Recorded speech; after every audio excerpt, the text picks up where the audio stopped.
नमस्कार मित्रों, और मैं नितिन वशिष्ठ आपका इस वीडियो में स्वागत करता हूं। और इस वीडियो में हमारे साथ हैं शशांक जी। शशांक जी, जैसे मैंने पहले भी परिचय कराया है कि सेज आईएएस एकेडमी के अंदर आईएएस की कोचिंग करते हैं और इनके काफी विद्यार्थी जो है बहुत बड़े बड़े पदों पर जो है आज भारतीय सेवा में काम कर रहे हैं, भारतीय प्रशासनिक सेवा में काम कर रहे हैं। और मेरा नाम नितिन वशिष्ठ है। मैं डिजिटल मार्केटर और एक साइबर लॉ एक्सपर्ट हूँ। और इस वीडियो में हम बात करेंगे शशांक जी से भारतीय विदेश नीति के बारे में और भारतीय रक्षा नीति के बारे में। जो अभी भारत का जो डिपेंडेंसी है बाहर के देशों पर, वो कब तक बनी रहेगी, उसका क्या समाधान हो सकता है। क्योंकि जब ऑपरेशन सिंदूर हुआ तो उसके बाद हमने देखा कि भारतीय टेक्नोलॉजी का क्या योगदान हो सकता है और बाहर के देशों पर जो हमारी डिपेंडेंसी है वो किस तरह से हमें परेशान कर सकती है। तो इसी विषय पर मैं शशांक जी से कुछ प्रश्न करूंगा और आप उनके आंसर सुनेंगे। तो ध्यान से इस वीडियो को देखिए, बहुत महत्वपूर्ण जानकारी इस वीडियो में आपको मिलने वाली है। शशांक जी, स्वागत है आपका इस वीडियो में। तो जैसा कि आप जानते हैं कि भारतीय 2014 से पहले की बात ना करें तो ही अच्छा है, क्योंकि वो एक ऐसा समय था कि जहां पर आपने देखा कि किस तरह से भारत पूरी तरह से निर्भर था डिफेंस सेक्टर पर। वहां पहले की परिस्थितियां दूसरी थी, दूसरी तरह की रही। और बड़ा दुख होता है ये बात आपसे करते हुए कि करीब 40 सालों की मेहनत के बाद भी आज हम कोई भी अपना लड़ाकू विमान नहीं बना पाए हैं। तेजस को भी हम पूरी तरह से खड़ा नहीं कर पाए। उसमें भी इंजन बाहर का है, जी कंपनी का था। पहले रशियंस बना रहे थे, बना नहीं पाए तो जी वालों को दिया गया। जो भारत का कावेरी इंजन है वो क्यों फेल हुआ, आपको क्या लगता है? किस तरह, कहाँ कमी रही भारतीय? देखिए, हमें ये समझना पड़ेगा कि इंजन टेक्नोलॉजी जो है वो क्रिटिकल मिनरल्स साथ के साथ मेटलर्जी पे भी डिपेंडेंट है। इंजन का मतलब खाली पिस्टन नहीं है, वो मेटलर्जी बहुत अच्छी होनी चाहिए। हाँ, हमारी मेटलर्जी जो एक समय पे हम वुड्स स्टील आयरन बनाते थे, कितनी बढ़िया टेक्नोलॉजी थी। हमने अपनी मेटलर्जी पे ज्यादा रिसर्च नहीं करी है। हम कावेरी इंजन में ऐसे पार्ट बनाते हैं जो ज्यादा हीट पे खत्म हो जाते हैं, ज्यादा मेल्ट हो जाते हैं। फिर क्रिटिकल मिनरल्स की अगर बात करें तो वर्ल्ड का 90% क्रिटिकल मिनरल चाइना से आ रहा है। हाँ, वो क्रिटिकल मिनरल जो 99 सीरीज होती है, और इसमें क्या कहते हैं, जैसे आपने सुना होगा कान के स्पीकर के जो नियोडियम टाइप के मेटल से बनते हैं, ये क्रिटिकल मिनरल हम एक्सट्रैक्ट करने की टेक्नोलॉजी है। देखिए, दो आज की टाइम में बहुत महत्वपूर्ण टेक्नोलॉजी है, एक चिप है और दूसरा आपका मिनरल्स है। हाँ, रेयर क्रिटिकल मिनरल्स है। और ये कोई देश का विकास कितना होगा, कितना आगे जाएगा, उसमें इन दोनों का बहुत महत्वपूर्ण योगदान। बिल्कुल। और हम जहां तक हम वास्तविकता को स्वीकार करें कि दोनों ही टेक्नोलॉजीज में अभी हम बहुत देशों से बहुत पीछे हैं। बिल्कुल। दूसरी चीज सर, मैं ये भी कहूंगा कि हम रेयर अर्थ को भी रखे साइड में, मेटलर्जी को भी साइड में रखे। ऐसा नहीं है हम अच्छे इंजन बना नहीं सकते। जब ISRO PSLV भेज सकती है, हम छोड़िए बैलिस्टिक, छोड़िए आप, मैं आपसे कह रहा हूँ आज इंडिया मार्स पे भी अटैक कर सकता है। हम केपेबल हैं, हम केपेबल हैं। हम आदित्य मिशन में सन के पास तक G1 L1 L2 तक जा रहे हैं, लैग्रेंज पॉइंट होता है। तो मैं आपसे कह रहा हूँ ये नहीं है हमारे पास टेक्नोलॉजी नहीं है, लेकिन इंडिया अपने पीस की टेक्नोलॉजी डिफेंस में ट्रांसफर कर ही नहीं रहा है। 2014 से पहले तो गवर्नमेंट ये कह रही है कि हम पीस के जो प्रोजेक्ट है वो डिफेंस में ट्रांसफर नहीं करेंगे। ISRO ने बहुत सारी ऐसी टेक्नोलॉजी है जो DRDO को नहीं दी। अच्छा, इसमें लिथियम आयन भी आता है। लिथियम आयन की बैटरी कहाँ ISRO 1990s में बना लेता है। हमारे प्राइवेट सेक्टर को आज खोला गया है लिथियम आयन में, जहां चाइना कहां से कहां पहुंच गया। बताओ, ये जानकारी तो मुझे भी प्राप्त नहीं थी। सही, मेरे पास भी ये जानकारी। तो बात है ना, हमें एक नेशनल पॉलिसी, ऐसी कोऑर्डिनेटेड पॉलिसी बनाना पड़ेगा जिसमें हम पीस से भी डिफेंस में ट्रांसफर करें कुछ टेक्नोलॉजी, क्योंकि आज हमें करना चाहिए ये। सरकार धीरे धीरे कर रही है, लेकिन मैं वही कह रहा हूं ना, आप जब तक बैच प्रोसेसिंग नहीं करेंगे, अब चाइना कोई टेक्नोलॉजी प्रोड्यूस कर रहा है, मान लीजिए माइक्रोचिप की, आप भी कह रहे हैं हम माइक्रोचिप सेमीकंडक्टर लगाएंगे। आप समझिए उस VLSI टेक्नोलॉजी में चाइना इतने चीप रेट पे बनाता है क्योंकि उसकी रिसर्च आज की नहीं है, उसकी फैक्ट्री आज की नहीं है। आप 2025 में ये बात कर रहे हैं, हम 2025 में करना चालू करेंगे तो चाइना से पीछे ही रहेंगे। अभी तो या बहुत तो हम बड़े लेवल की चिप बना रहे हैं, वो माइनर छोटी चिप तो अभी हम पहुंचे ही नहीं, वहां तक तो अभी सोच ही नहीं है उस तरह। अभी पर हमने स्टार्ट कर दिया है, आप ये कह सकते हैं कि हमने पैर आगे, ये समझ में आ गया है कि आने वाला भविष्य इसका है। आप इतना और जितना भी इंडिया का डिफेंस डिपेंडेंस रहेगा, आप ये समझिए हम एक बढ़ती हुई ताकत नहीं बन सकते। देखिए, जो भी देश अपने हथियारों के लिए दूसरों पर निर्भर है वो विश्व महाशक्ति तो नहीं बन सकता, बिल्कुल नहीं बन सकता। जिसके अपना इंडिजिनियस जिसका सिस्टम नहीं है हथियारों का, वो कैसे विश्व है? वो तो दूसरों के ऊपर डिपेंड है। अब आपने F-35 फाइटर जेट्स खरीदने हैं, आपने रफेल खरीदा, इन सब की प्रोग्रामिंग सेट करके वो पहले भेजते हैं। हाँ जी। आपको ब्रह्मोस लगाने के लिए भी उसमें उनके फर्मवेयर की प्रोग्रामिंग चाहिए होती है। जी जी जी बिल्कुल। कितनी बार, अब जैसे फ्रांस ने तो चलो आपको दे दी, यूएसए तो नहीं देगा, यूएसए तो कहेगा वॉर हेड भी हमारी खरीदो। नहीं, चाइना, फ्रांस ने भी हमें कहाँ दिया ऑपरेशन सिंदूर के साथ, हमें कोडिंग कहाँ दी? जब हमने कहा कि हम अपनी मिसाइल्स उसमें लगाएंगे राफेल में, तो उन्होंने मना कर दिया, जबकि हमारे लिए बहुत जरूरी था उस टाइम पर वो लगा। तो खैर कह रहे हैं देंगे, लेकिन मैं आपसे यही कह रहा हूं कि कोई हमसे टेक्नोलॉजी क्यों शेयर करेगा? हम ही कौन सा टेक्नोलॉजी किसी से शेयर करेंगे? हाँ, हम भी नहीं करेंगे, सही बात है। तो हमें अपनी इंडिजीनियस कटिंग एज टेक्नोलॉजी पे ध्यान देना पड़ेगा। आज इंडिया अगर बात करें तो हम, चलो ठीक है, बहुत सारी टेक्नोलॉजी में सर हम बहुत पीछे रह गए, ये आप भी मानेंगे। मैं कह रहा हूं जो आज की बसलिंग टेक्नोलॉजी है उन पे हम इन्वेस्ट करें ना, क्वांटम में करें। आगे जो चिप, जिन पे हम चिप की बात कर रहे हैं आज, और वो भी सिलिकॉन की चिप की बात कर रहे हैं, आगे की टेक्नोलॉजी क्वांटम की है। बिल्कुल क्वांटम की है। और हम ये 2025 में कह रहे हैं कि हम सिलिकॉन चिप बनाएंगे। अरे हम कहाँ जा रहे हैं? हमें क्वांटम पे वर्क करना चाहिए। हम नैनो में बहुत अच्छे हैं, हमें नैनो में काम करना चाहिए। डिफेंस में नैनो का भी बहुत यूज है। अभी जो ड्रोन्स का जो मामला चल रहा है, अभी बहुत सारे ड्रोन्स मैंने सुना है भारत ने अभी आयात करने के लिए, इंपोर्ट करने के लिए ऑर्डर्स दिए हैं। कुछ इस तरह से बड़े युद्ध की शायद तैयारी चल रही है, या जो भी है, ऑपरेशन सिंदूर से हमने सीखा है कि ड्रोन टेक्नोलॉजी जो है वो आगे बहुत इम्पोर्टेंट होने वाली है। तो इस सब में अब क्या लगता है कि क्या ड्रोन जो है, बड़े ड्रोन्स जो हैं, वो मिसाइल्स को और जो ये लड़ाकू विमान है, फाइटर प्लेट है, इन सब पर क्या इनका इम्पोर्टेंस कम हो जाएगा आने वाले समय में?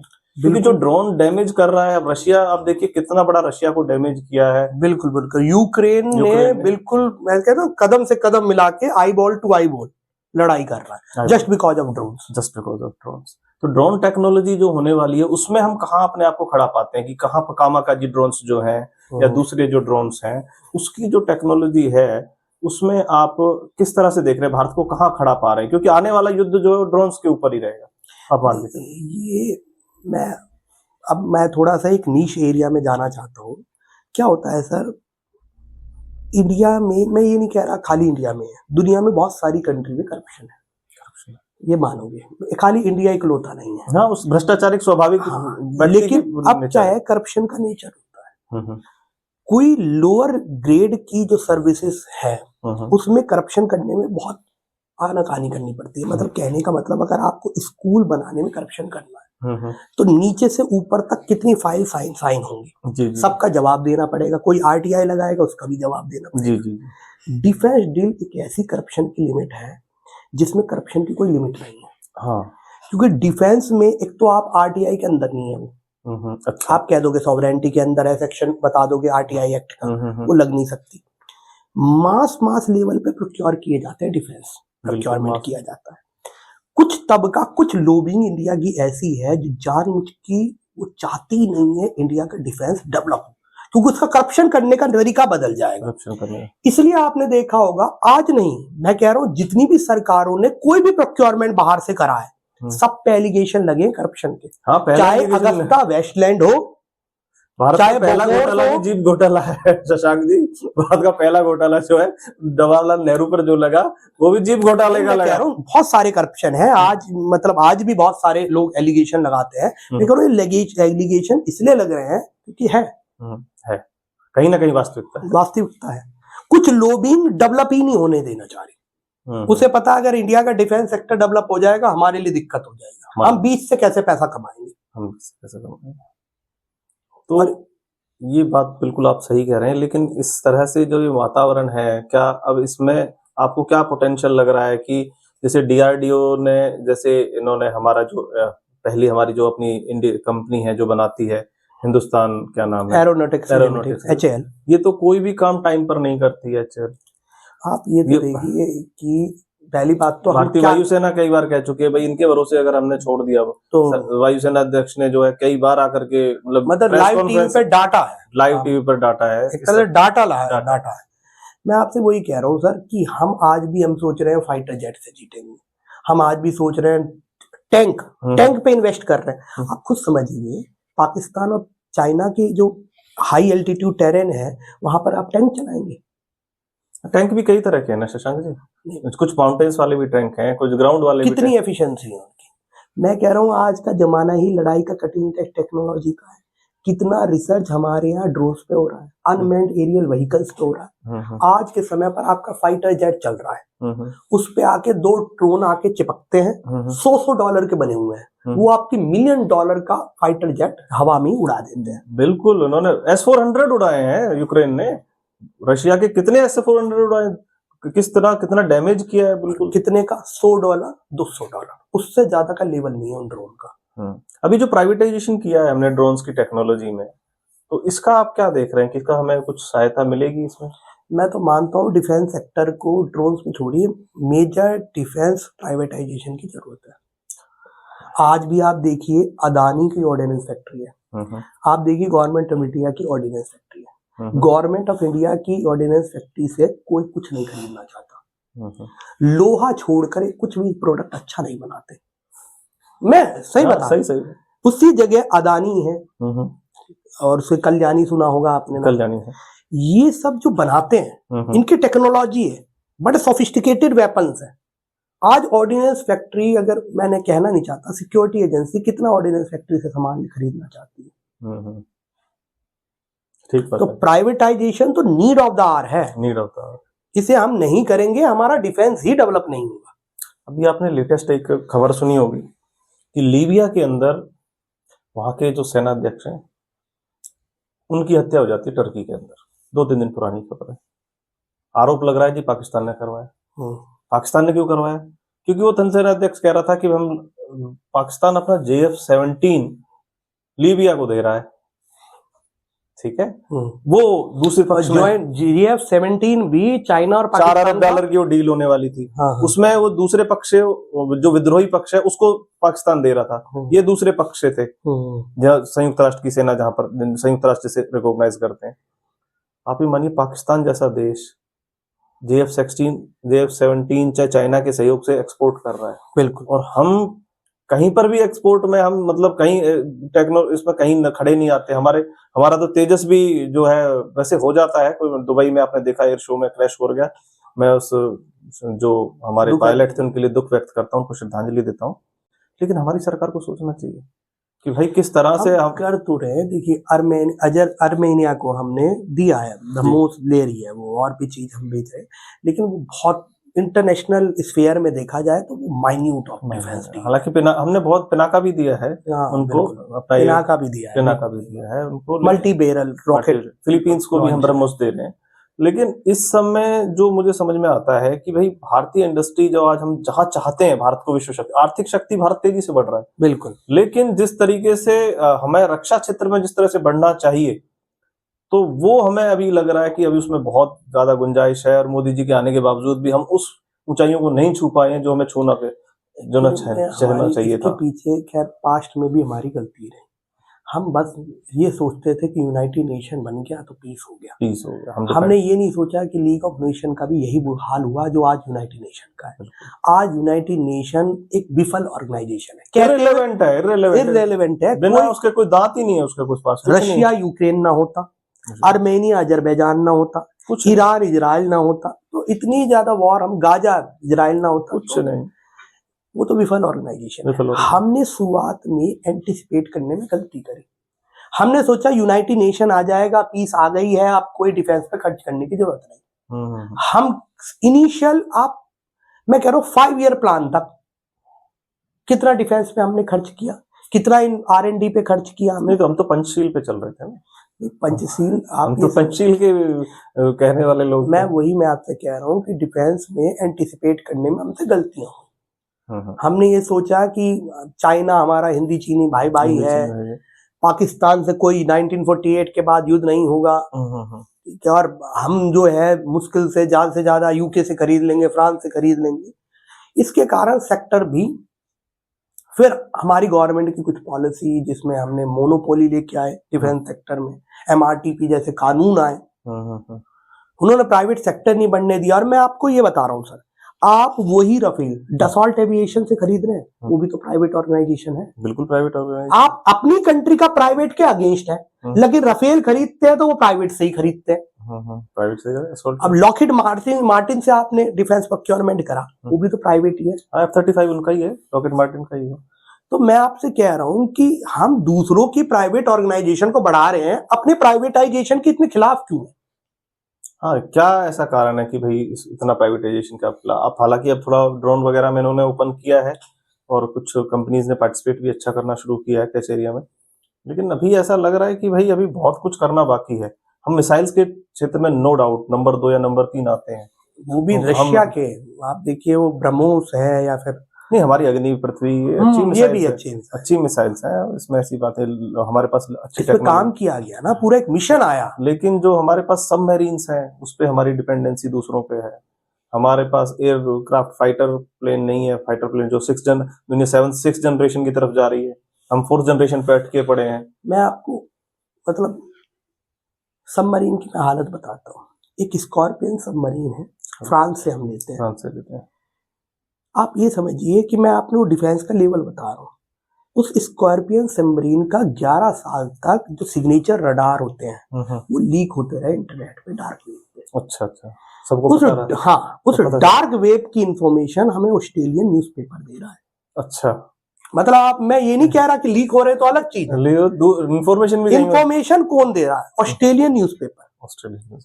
अब मैं यही कह रहा हूँ कि डिफेंस में हम क्या हालत हो रही है हमारी, कि हमारी मतलब कहना नहीं चाहिए कि हमारी इंटेलिजेंस क्या कर रहा है। और जिस तरह के खतरे हैं भारत के पास, अब तो पहले 2 फ्रंटल वार कहते थे, अब तो ये 3 फ्रंटल और शायद 3.5 फ्रंटल है, दूसरी लैंग्वेज में हम बात करें तो। इस समय अपनी तैयारियों को कहाँ पाते हैं आप? क्या भारत सुरक्षित हाथों में है? अगर रशिया को हम हटा दे पीछे से, रशिया से इसी तरह से जैसे फ्रांस ने हमें मना कर दिया कि भाई हम तो आपको उस टाइम अपना कोड नहीं दे पाएंगे ड्यूरिंग द वॉर, तो ऐसे अगर इमरजेंसी पड़ती है और 3 फ्रंटल वार के लिए भारतीय सेना तैयार है? आपको क्या लगता है? वैसे मैं आपको बताऊं कि वॉर हमेशा वेलर तो है ही है, टेक्नोलॉजी से भी जीती जाती है। जैसे अभी कितनी बार बच्चे क्लास में पूछते हैं कि सर अंग्रेज आए, ब्रिटिश आए, वो ज्यादा सुपीरियर थे क्या हमसे? मैंने कहा वो ज्यादा सुपीरियर खाली टेक्नोलॉजी में, खाली टेक्नोलॉजी पे। कोई भी वॉर टेक्नोलॉजी से ही जीतता है भाई। बाबर अगर तोपे न लाए तो राणा सांगा बहुत आगे है, तूफान से लेके आया। ब्रिटिशर्स के पास अगर गन्स ना हो तो ब्रिटिशर्स कुछ भी नहीं थे भाई, गन्स उनकी टेक्नोलॉजी तो हाई थी। बिल्कुल। आपको एक किस्सा सुनाता हूँ शशांक जी। हाँ जी। छत्रपति शिवाजी महाराज ने सूरत पे अटैक किया और सूरत की कंपनियों को उन्होंने लूटा। वहां पे फ्रांसीसियों की भी थी, डच की भी थी और ये भी थी, पुर्तगालियों की भी थी, मतलब मराठा गए थे छत्रपति शिवाजी महाराज ने, उसके बाद जो है ये गए हैं क्या सूरत की सीज थी। सूरत इसमें जो है अब पता है कि सबने अपने अपने सरेंडर कर दिए। ब्रिटिशर्स टोटल 100 हैं, उन्होंने गन्स निकाल के फाइट की। क्यों? उन्हें अपनी टेक्नोलॉजी पे विश्वास था।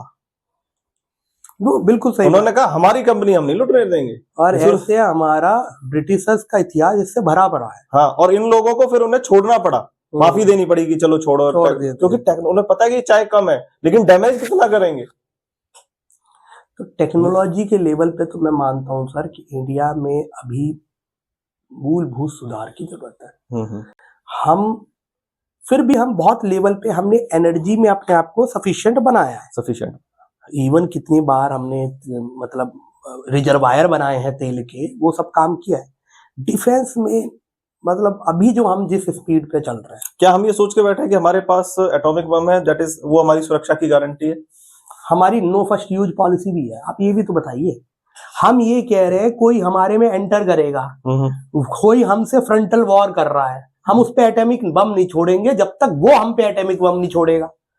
आप नो फर्स्ट यूज देखिए, वो पॉलिसी तो है। युद्ध की नीतियां तो कभी भी बदल जाती है, उसमें तो कोई ऐसी बात नहीं है कि वो तो युद्ध का एक ही नियम है कि युद्ध का कोई नियम नहीं है। कोई नियम नहीं है। वो तो चलो एक कहने वाली बात होती है हमें दूसरे देशों को, लेकिन क्या हम ये मान के बैठे हैं कि एटॉमिक बम के बाद हमें किसी और चीज की जरूरत नहीं है, हमें हम देख लेंगे आप बस? शुरुआत में तो फ्रंट अगर कोई भी ऐसा होता है हम्म, तो शुरुआत में तो एटॉमिक बम नहीं फोड़ देंगे आप, नहीं।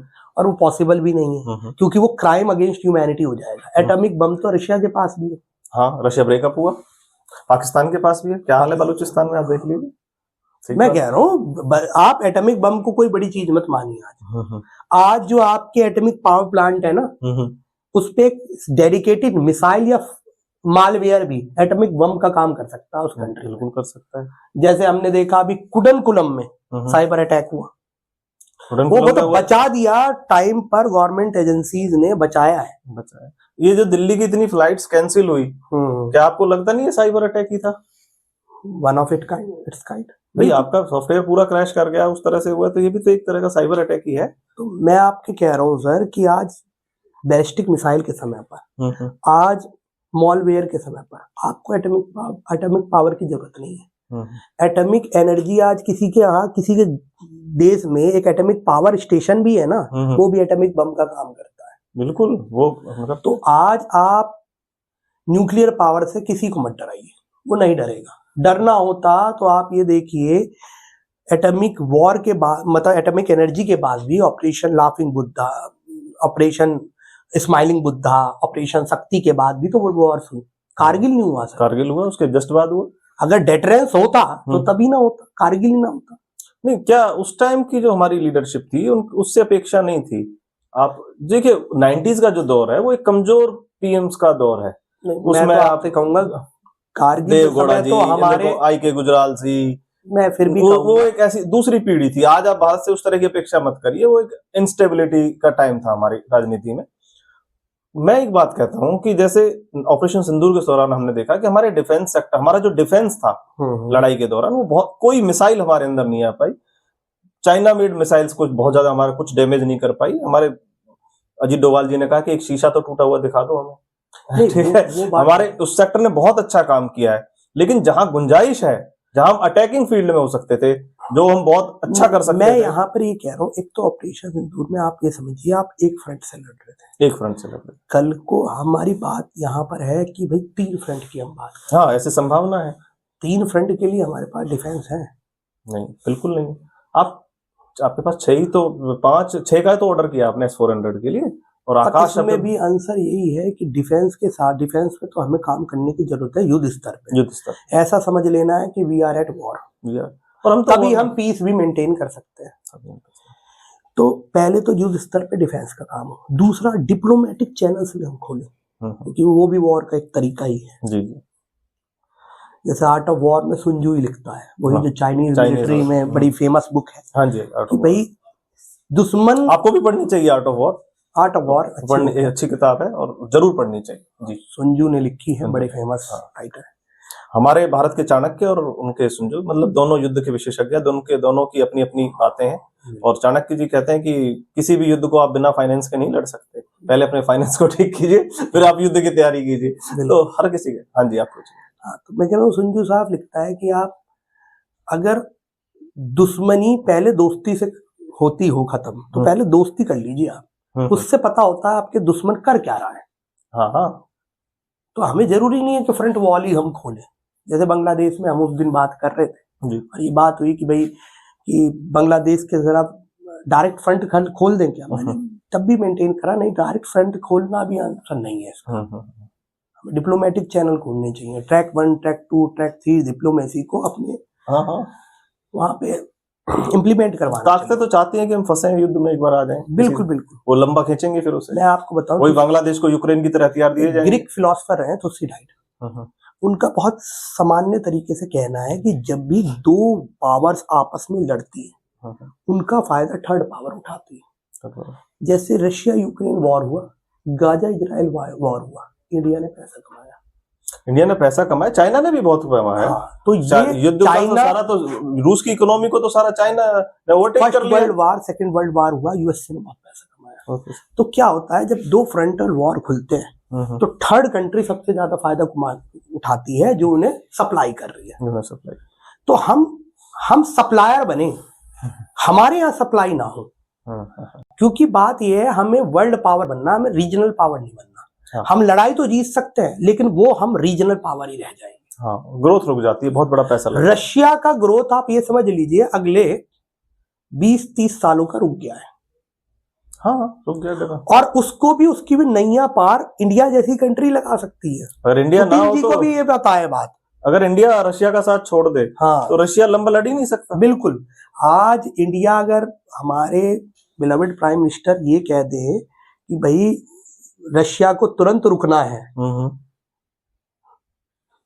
तो बात ये है, इसका इतना प्रेशर होगा कि आप इमेजिन नहीं कर सकते हो। क्योंकि इंडिया एक सेंसिबल पावर भी है, एक डेमोक्रेसी भी है, उसकी बात सुनता है। ग्लोबल साउथ में लीडरशिप है हमारी। चाइना के, इंडिया के हट जाने से तो मामला दूसरा है। और जितना पैसा जो आपने रूबल और रुपी में किया, जब चाइना के रशिया के जो अकाउंट फ्रीज हुए $300 अरब के आसपास, जब उनका पैसा ब्लॉक हो, तो वो सप्लाई चेन बनी रही, पैसों का फ्लो बना रहा। भारत और चाइना ने उनको हेल्प कर दी। बिल्कुल नहीं, अगर चाइना और भारत हट जाए तो रशिया लड़ ही नहीं सकता था। बिल्कुल बिल्कुल सही बात है, उन्होंने बहुत अच्छी तरह से किया। तो और कुछ इसमें आप कहना चाहेंगे, एड ऑन कहना चाहेंगे कि क्या क्या होना चाहिए, स्टेप वाइज होना चाहिए? तो चर्चा को आज सप्ताह के लिए विराम देंगे। आप एक फाइनल डिफेंस की बात करें तो सर मैं आपको यही बताऊंगा कि डिफेंस एक्सपेंडिचर अभी भी हमारा जो है वो पर्सनल एक्सपेंडिचर ज्यादा है, जिसे हम रेवेन्यू एक्सपेंडिचर कहते हैं टेक्निकल लैंग्वेज में। हमें कैपेक्स की जरूरत है डिफेंस में। कैपेक्स यानी कैपिटल, आराम से बताइए। कैपिटल एक्सपेंडिचर मतलब डिफेंस के अलग अलग कैपिटल एसेट्स, जैसे हमने ब्रह्मोस बनाया है, जैसे हम तेजस बना रहे हैं, जैसे हमने पिनाका, अग्नि 5, अग्नि 4 ये बनाया है, तो these is capital expenditure. Revenue expenditure का मतलब जो हम पर्सनल्स पे खर्च कर रहे हैं, जैसे पेंशन, सैलरी। इसके लिए मोदी जी अग्निवीर लेके आए हैं, लेकिन अग्निवीर सोल्यूशन नहीं है, क्योंकि आगे लड़ाई जो होगी वो मशीन वर्सेस मशीन की होगी, उसमें तो बहुत टाइम लगता है। फिर भी हमें ये बात सोच लेनी चाहिए। आप ये मत कहिए बहुत टाइम लग जाएगा। ऑपरेशन एंड्यूरिंग फ्रीडम हुआ, ठीक है। ऑपरेशन एंड्यूरिंग फ्रीडम में यूएस से अपनी फोर्सेस भेजी अफगानिस्तान में जी। उसे पता चला बहुत महंगा पड़ रहा है। ओबामा के समय पर ऑपरेशन हे मेकर लॉन्च हुआ, और ऑपरेशन हे मेकर में ओबामा ने भेजे ड्रोन। ड्रोन ने लड़ाई करी अफगानिस्तान में। एक आतंकवादी को मारना था तो एक आतंकवादी के लिए 9 जो है इनोसेंट लोगों को मारा गया और बताया गया कोलेटरल डैमेज है, ये नाम दिया गया कोलेटरल डैमेज का। तो हम ये ना कहें कि मशीन टू मशीन वॉर बहुत दूर है। आज साइबर वॉरफेयर का समय है, आज मशीन वॉर का समय है, आज drone, UAV, cutting edge technology का, आज सैटेलाइट क्वांटम भेजी जा रही है, आज हाइपरसोनिक मिसाइल्स का समय है। आपने घटना याद दिलाई तो मुझे भी एक घटना याद आ गई। अलकायदा के नंबर 2 अल जवाहिरी को किस तरह से मारा। अल जवाहिरी को ट्रैक कर रहे थे, बहुत अच्छी तरह से ट्रैक कर। अल जवाहिरी काबुल के अंदर बैठा हुआ है, उन्होंने ऐसा मिसाइल दी जो ब्लेड्स में कट जाता है, ब्लेड्स निकलते हैं जिसके अंदर से, और सिर्फ अल जवाहिरी मारा गया, उसके नीचे किसी को डैमेज नहीं हुआ। सोफिस्टिकेटेड मिसाइल, उसको पता है कि अल जवाहिरी इस टाइम छत पे आएगा, वो उसका रोजाना का टाइम था ऊपर छत पे, उनको कितना माइन्यूट, वो ऊपर छत पे उसी टाइम आया और उन्होंने वही मिसाइल मारी और जिससे से ब्लेड निकलते थे, और उसी सर्कमफ्रेंसेस में, उस एरिया में ही केवल उसको डैमेज हुआ और वही मरा। मतलब आप सोचो कितना टेक्नोलॉजी का यूज किया गया, किस तरह से अल जवाहिरी को मारा। मैं यही कह रहा हूँ, बहुत बड़ी स्टडी है ये भी अल जवाहिरी को जो उन्होंने जिस तरह टेक्नोलॉजी से जिस तरह से मारा है। मैं वही कह रहा हूँ, आगे की वॉर जो है सर वो टेक्नोलॉजिकल ड्रिवन है। ठीक है, तो चर्चा को विराम देते हैं और फिर किसी नए टॉपिक पर हम फिर शशांक जी के साथ डिस्कशन करेंगे। इसके लिए धन्यवाद। आप सभी का चैनल में बने रहने के लिए बहुत बहुत धन्यवाद। आपका